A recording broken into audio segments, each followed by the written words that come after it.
মতো হাজতে মারা হয়েছে চার কুত্তার বাচ্চা সহ বেঈমান, মির্জাফর, হারামজাদা, শুয়োরের বাচ্চা মন্ত্রণালয়কে বসে যারা দুর্নীতি করবে, রাষ্ট্রীয় পর্যায়ে যারা দুর্নীতি করবে, টাইম পাস করে দেন, কনস্টিটিউশনের সাথে অ্যাড করে দেন, তাদের দুইটা বিচার হবে।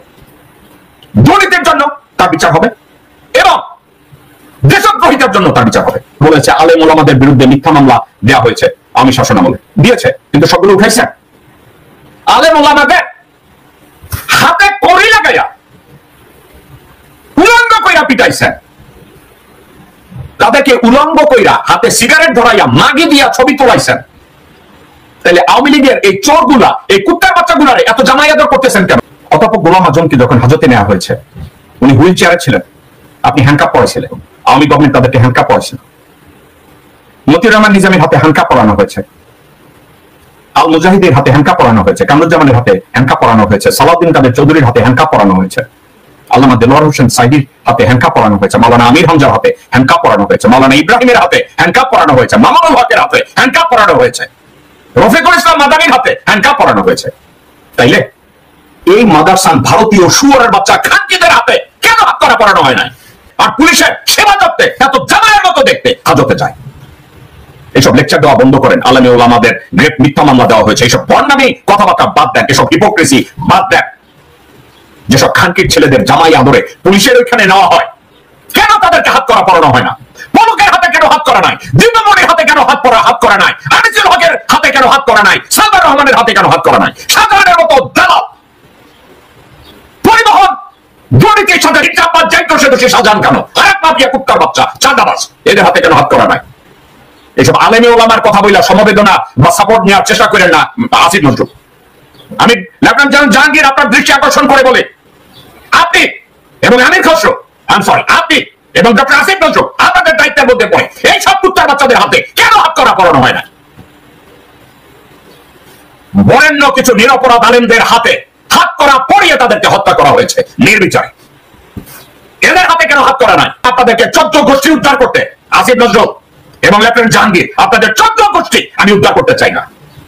এদেরকে কেন হাত করা পড়ানো হয় না? আমি বা আপনি ডক্টর মোহাম্মদ ইউনূসকে ব্যক্তিগতভাবে পছন্দ করি আর না করি, আমরা তার ভক্ত হই অথবা না হই, এই মুহূর্তে বা গত 53 বছর থেকে আজ অবধি ডক্টর মোহাম্মদ ইউনূসের অবস্থান, কোয়ালিটি, যোগ্যতা, ভিশন সবকিছু প্রমাণ করে যে বাংলাদেশে ওনার মতো যোগ্য, দূরদর্শী এবং ক্যাপাবল মানুষ আমরা এই মুহূর্তে আর কাউকে অতীতেও পাইনি, এখনো আমাদের মধ্যে নাই, ভবিষ্যতে তৈরি হবে এরও কোনো সিউরিটি আমাদের মধ্যে নাই। আরো একটা জিনিস আমি বলতে ভুলে গেছি, সমগ্র বিশ্বে গ্রহণযোগ্য, সমগ্র বিশ্বে গ্রহণযোগ্য মার্জিনালাইজ করতে গত আগস্টের 8 তারিখ থেকে আজ অবধি ফেল করেছে। ভারতের চা বিক্রেতা প্রধানমন্ত্রী সহ সবাই ডক্টর মোহাম্মদ ইউনূসের সামনে দাঁড়িয়ে সম্মান দেখাতে বাধ্য হয়েছে, যেটা এর আগে কখনো হয়নি। দেখো, আমরা এই কথা নিশ্চিত করে বলতে পারি, আমরা ওনাকে কেউ পছন্দ করি আর না করি, আমাদের দেশটাকে সঠিক উপায়ে তৈরি করার জন্য ওনার মতো গ্রহণযোগ্য, যোগ্য একজন মানুষ যার কোনো বিকল্প নাই।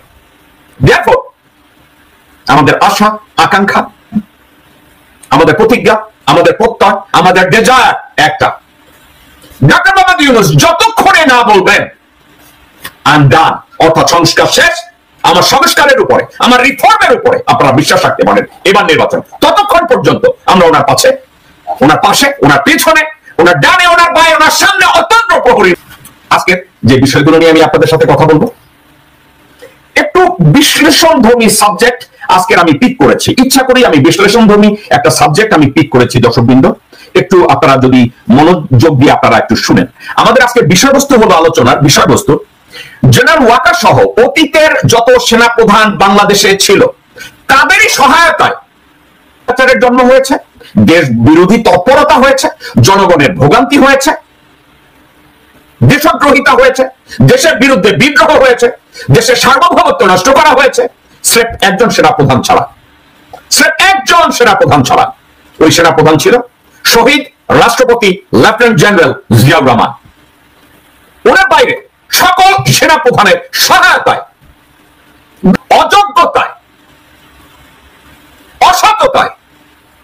বাংলাদেশ স্বৈরাচারের মুখোমুখি হয়েছে, দেশ বিরোধী তৎপরতা হয়েছে, যা তা হয়েছে দেশের অবস্থা। আজকের এটা নিয়ে আমি একটু কথা বলবো। এরপরে আমি কি নিয়ে কথা বলবো?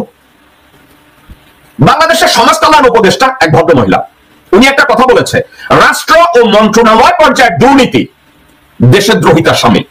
আমি ওনার একটু পর্যালোচনা করব। রোহিঙ্গা প্রত্যাবর্তনে ওআইসি কে সক্রিয় করার আহ্বান জানিয়েছেন আমাদের পিতৃতুল্য ডক্টর মোহাম্মদ ইউনূস। আমি এটার উপরে কথা বলবো। ওয়াকারের মিনিমি, ওয়াকারের চাকর ডক্টর আসিফ নজরুল, উনি একটা কথা বলেছে, আলেম ওলামাদের বিরুদ্ধে মিথ্যা মামলা দায়ের করা হয়েছিল ইন দ্য পাস্ট। এর অর্থ হচ্ছে, এখন তো একটা বিষয় নিয়ে আমি কথা বলতে চাচ্ছি। জনাব তারেক রহমান বলেছে, বিএনপি যদি সরকার গঠন করে উনি শিক্ষিত বেকার ভাতা চালু করবেন। ভালো, আমি এটা নিয়ে কথা বলবো। বাংলাদেশের হেফাজত ইসলামী অথবা ইসলামিক একজন নেতা, ওনার নাম মামুনুল হক, উনি বলেছেন ভারতের মুসলিম নিধনের ষড়যন্ত্রের অংশ হিসাবে একের পর এক সরকার। ওয়েল, এটা নিয়ে আমি কথা বলবো। আসুন আমরা আজকের আলোচনাটা শুরু করি। আগে আমি শুরু করি, জেনারেল ওয়াকার সহ অতীত সেনা প্রধানরা বাংলাদেশের স্বৈর যা কিছু করেছে। এখন আপনারা অনেকে বলবেন, দর্শক কিন্তু একটু মনোযোগ দিয়ে যদি আমার কথাগুলো শোনেন। বাংলাদেশের প্রথম সেনা প্রধান, তার কথা যদি আপনারা ধরেন শফিউল্লাহ, শফিউল্লাহ যোগ্যতার মাপকাঠিতে, সিনিয়রিটির মাপকাঠিতে একজন দূরদর্শী মানুষ হিসাবে ওনাকে সেনাপ্রধান করা হয় নাই।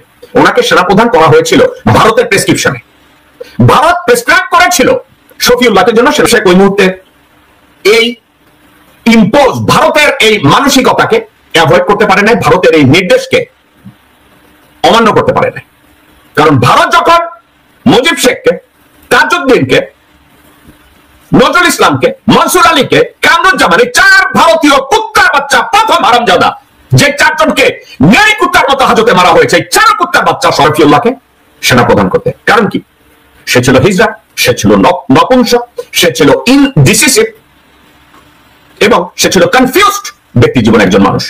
এবং মুক্তিযুদ্ধ চলাকালীন সময় সে ভারতের কাছে যথেষ্ট আনুগত্য দেখিয়েছে, ভারতের পক্ষে কাজ করার জন্য বহু জায়গায় ওয়াদা করেছে, যার জন্য তাকে সেনাপ্রধান ছিল না। তার কোঅর্ডিনেশন মোটেও ভালো ছিল না, তার সিদ্ধান্ত মেকিং মোটেও ভালো ছিল না। পেশাগত ভাবে বি মাইনাস ক্যাটাগরির একজন অফিসার শফিউল্লাহ, তাকে সেনাপ্রধান করেছে মুজিবের স্বৈর শাসন এবং ভারতের কল্যাণ বাংলাদেশে কন্টিনিউ করার জন্য। তো এখন শফিউল্লাহ কি সফলভাবে শেখ মুজিবকে রক্ষা করতে পেরেছিল, আওয়ামী শাসনকে কন্টিনিউ করতে পেরেছিল কিনা জানি না। তার সফলতা ব্যর্থতা এগুলো পুরানো কথা, এগুলো আপনারা জানেন। মুজিবকেও সে রক্ষা করতে পারে নাই, আওয়ামী লীগকেও সে রক্ষা করতে পারে নাই। কলঙ্কের বোঝা মাথায় নিয়ে নির্লজ্জের মতো পরবর্তী সময় মন্ত্রী হয়েছে। কেন কলঙ্কের বোঝা? রাজনীতিতে জয়েন করলেও তাকে সবাই থাপ্পড় চোপার দিয়েছে। ধরেনি আমাদের সেনাপ্রধান থাকাকালীন সময় মুজিবরে মাইরা ফেলাইছে, আপনি কাব্বাও ছিলেন। দর্শকবৃন্দ, শফিউল্লাহ যখন আওয়ামী এমপি হয়, মন্ত্রী হয়, তাকে সবাই বলছে তোর মতো বাল সেনাপ্রধান হিসেবে কি করছে, মুজিবরে রক্ষা করতে পারে নাই। এই হচ্ছে শফিউল্লাহ, যাদের দিয়ে এগুলো করা হয়েছে। শফিউল্লাহ গেছে, খন্দকার মোস্তাক আসছে, খন্দকার মোস্তাকের জন্য বসাইছে খালেদ মোশাররফ, যারে নিয়ে খন্দকার মোশাররফকে আওয়ামী লীগ কন্টিনিউয়াসলি ব্যাকমাউথ করছে। খন্দকার মোস্তাক আমার বাপেরে মারছে, খন্দকার মোস্তাক আমার মায়ের মারছে, আমার বাইরে মারছে, আওয়ামী লীগ গভর্নমেন্টে ডুবাইছে, অমুক করছে, সেমুক করছে। কিন্তু মজার কথা, খালেদ মোশাররফকে তারা গ্লোরিফাই করছে। কি বলছে? বিশাল বীর ছিল খালেদ মোশাররফ, মহাবীর আলেকজান্ডার ছিল। হাসিনা বেগম খালেদ মোশাররফকে নিয়ে যত কান্নাকাটি করছে, এত কান্নাকাটি হাসিনা আকেরে নিয়ে করে না। এই খালেদ মোশাররফ এবং কর্নেল তাহের, এই দুইজনকে দিয়ে হাসিনা মাগির কান্নার আর কোনো সীমা ছিল না। কন্টিনিউয়াসলি কর্নেল তাহেরের সাথে জিয়া বেইমানি করছে, ব্রিগেডিয়ার খালেদ মোশাররফকে সেইটা করছে, ওইটা করছে, এই ধরনের কথাবার্তা কন্টিনিউ করেছে। এই কন্টিনিউ করার পরে কি হয়েছে আপনাদেরকে এখন বলি। সাহায্যপুষ্ট, প্রত্যক্ষ এবং পরোক্ষ সাহায্যপুষ্ট একজন অফিসার খালেদ মোশাররফ। এবং খালেদ মোশাররফ আর্মি চিফ হতে কার কাছে গিয়েছিল? খন্দকার মোস্তাকের টেবিলে যদি কোন মিলিটারি অফিসার কন্টিনিউয়াসলি বসে থাকে, ওই লোকের নাম খালেদ মোশাররফ। তাইলে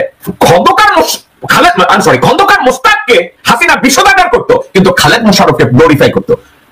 ইজন্ট ইট রিয়েলি ফানি যে খন্দকার মোস্তাককে বেঈমান, মির্জাফর, হারামজাদা, শুয়োরের বাচ্চা সব বলে কুমিল্লারে পর্যন্ত ডিস্ট্রিক্ট দিবে না, খন্দকার ওখানে জড়িত, অথচ খালেদ মোশাররফকে গ্লোরিফাই করে। একটু মজার কথা কি আপনি বুঝতে পারতেছেন? খন্দকার মোস্তাকের টেবিলে রাষ্ট্রপতি তার অফিসে কন্টিনিউয়াসলি সেনাপ্রধান হওয়ার জন্য কে বসে থাকতো? খালেদ মোশাররফ। অথচ খালেদ মোশাররফকে গ্লোরিফাই করা হয়। কে করে? হাসিনা নিজে। কে করে? আওয়ামী লীগের লোকজনরা। খালেদ মোশাররফের লোকজনরা কেউ পারে তো আমি গভর্নমেন্টের মন্ত্রী বানাই, এমপি বানাই, প্রধানমন্ত্রী বানাই, কত কি বানাই। ওকে, এখন এই খালেদ মোশাররফ কি বাংলাদেশের উন্নয়নে সার্বভৌমত্ব রক্ষার্থে বিশাল কোনো ভূমিকা কোন জায়গায় কখনো রেখেছে আদার দেন মুক্তিযুদ্ধ? হ্যাঁ, ওটাকে বীরত্তম দেওয়া হয়েছে, বিশাল খেতাব দেওয়া হয়েছে, কিন্তু বাংলাদেশের সার্বভৌমত্ব রক্ষার্থে সে কি করেছে? কিছুই করে না। সে কোথায় বীরত্ব দেখিয়েছে? কোনো বীরত্ব সে দেখায় নাই। কিন্তু খন্দকার মোস্তাক যখন রাষ্ট্রপতি ভবনে বসা ছিল, উনি যদি দূরদর্শী হতেন, খালেদ মোশাররফ, উনি যদি প্র্যাগমেটিক হতেন, উনি যদি ডিপ্লোম্যাটিক রোল অথবা তার হাতে যে রিসোর্স ছিল এটাকে ব্যবহার করতে জানতেন, he could have play a different role, but he failed to do so. দেখো কি হয়েছে, তাকে মেরে ফেলা হয়েছে। অনেকে বলছে জিয়া রহমান তাকে মেরে ফেলেছে। আজকের আমি একটা কথা বললে অনেকে কষ্ট পাবেন, কিন্তু কিছু করার নাই। Zia Rahman made a right decision to get rid of brigadier Khaled Mosharraf and Colonel Taher. Neither Colonel Taher nor Brigadier Khaled Musharraf was